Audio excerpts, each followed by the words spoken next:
Hi అండి, అందరికీ good morning అనమాట. సో ఈరోజు అయితే చేపల్ని క్లీన్ చేస్తున్నాడు మా ఆయన. అది బీట్రూట్ జ్యూస్ అనమాట. ఎర్లీ మార్నింగ్ ఏదో హెల్దీగా స్టార్ట్ చేయాలని చెప్పి చేస్తాను, కానీ లాస్ట్ ఎండ్ అయ్యేటప్పటికి ఇలా చేపల ఫ్రైయో లేదంటే చికెనో ఏదో ఒకటి పడతా ఉంటుంది అనమాట, ఆయిల్ ఫుడ్. సో ఏం చెప్పాలి, మన నోరికి కంట్రోల్ ఉండదు కదా, సో తప్పదనమాట. సో ఆడవాళ్ళకి పొద్దుటి నుంచి సాయంత్రం వరకు ఎంత పని చేసినా వస్తానే ఉంటుంది.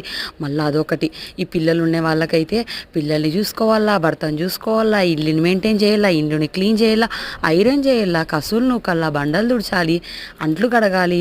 సో ఎన్ని పనులు ఉంటాయో. వాషింగ్ మిషన్ ఉన్నా పని ఉంటుంది, చాలా అయితే పని ఉంటుంది కదా. సో వర్కింగ్ ఉమెన్స్ ఎంత కష్టపడుతుంటారో, వాళ్ళకందరికీ సలాం కొడుతున్నానండి నేనైతే. మళ్ళీ ఈరోజు కాకోకుండా రేపటికి ఏం చేయాలో ప్రిపేర్ చేసుకోవాలన్నీ. సో నేనైతే ఈ డే ఇలా కంప్లీట్ చేసేసాను. నచ్చితే లైక్ చేయండి ప్లీజ్.